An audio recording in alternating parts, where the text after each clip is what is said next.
Va sampler ta grand-mère est un projet porté par Familia Artus et la coopérative de Mai. Le principe ? Faire de la musique en utilisant des sources du patrimoine culturel immatériel. 3 groupes de la région ont joué le jeu et ont travaillé leurs propres morceaux sur ce principe. Nous, on a travaillé sur un patrimoine culturel immatériel avec une esthétique plutôt rock noise, rock in opposition. Et en fait, on s'était posé la question avec Artus de se dire si on faisait la même démarche mais avec d'autres esthétiques.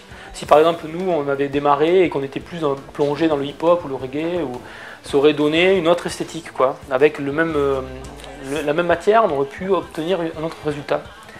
Et on est parti de ce constat-là et on l'a proposé maintenant depuis 6-7 ans à des groupes de différentes régions, différents patrimoines, du coup différents territoires, de s'approprier le temps d'une création, un bout, tout ou partie de leur patrimoine pour en faire de la musique. Voilà. Donc là en Auvergne, cette année, il y a 3 groupes qui ont été pressentis.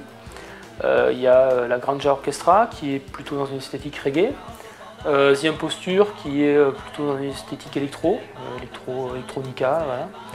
Et Ultrazouk qui est plutôt dans une esthétique mat rock. Artus a fait un appel à projet au niveau de la pépinière de Mai pour que des groupes de musique actuelle se sentent concernés par la réappropriation, mais toujours dans leur style, hein, chacun, de ce patrimoine. Et donc, nous, on est absolument ravis parce que la philosophie de l'Agence des musiques des territoires, c'est pas autre chose qu'une réappropriation dans tous les genres musicaux, dans les genres vocaux, etc., de l'appropriation de son histoire pour la prolonger, en fait. Les groupes, certains ont été à l'AMTA chercher des sources, d'autres ont pris leurs propres sources, quoi.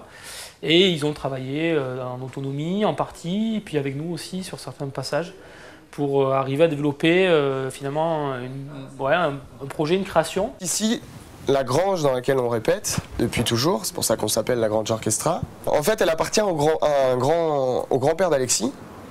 Et c'est un homme qu'on dirait du cru, c'est un homme qui a du bagou, qui a de la culture, qui a du vécu et qui a parlé. Bref, nous, c'est un lieu où cohabitent 2 activités. L'activité du foin, l'activité des pommes du grand-père et l'activité musicale du groupe de son petit-fils. Donc voilà, ces 2 milieux cohabitent. Et comment ? Par des discussions. Et c'est ça qu'on allait puiser, chercher des choses que nous racontait ce grand-père. On l'a un peu pris en piège, il ne savait pas qu'il était enregistré. Voilà, comme d'hab, quand on arrive, il est là et on discute. Et paf, on a tiré des choses de ça parce que c'est vraiment sa voix, ce qu'il fait ici, qui est notre héritage, quoi, qui nous appartient, qui a bâti le son de la Granja Orchestra, forcément, quelque part. C'est très court, hein, c'est vraiment des trucs... Tu penses que ça débite, hein? Impeccable. Un peu moins de pression maintenant. Un peu moins de pression maintenant. Le but, en fait, pour nous, c'est d'arriver à expliquer aux groupes de musique actuelle qui sont d'Hexagone, enfin, voilà, que c'est pas toujours forcément logique, simple et évident d'aller chercher des références très éloignées. Quand on fait du rock, on a souvent tendance à aller chercher des références dans tout ce qui est culture américaine ou anglaise, quoi. Donc ça c'est pour l'esthétique, mais finalement ce qui nourrit la création, et des fois la Granja par exemple, ils vont peut-être faire des textes sur les ghettos de Kingston et tout ça, bon ils n'ont jamais été en Jamaïque et tout ça. Alors je dis pas qu'il faut pas le faire, je dis simplement que c'est intéressant à un moment donné, et surtout à leur niveau, là où ils sont arrivés tous à un niveau quand même vraiment cool, c'est intéressant de se poser la question, quoi. On a assumé le fait qu'on est dans une grange, on a assumé le fait que le son qu'on produit ici, c'est forcément pas le même que si on avait répété dans une salle municipale. C'est vraiment notre lieu. On a façonné notre son grâce à ce lieu.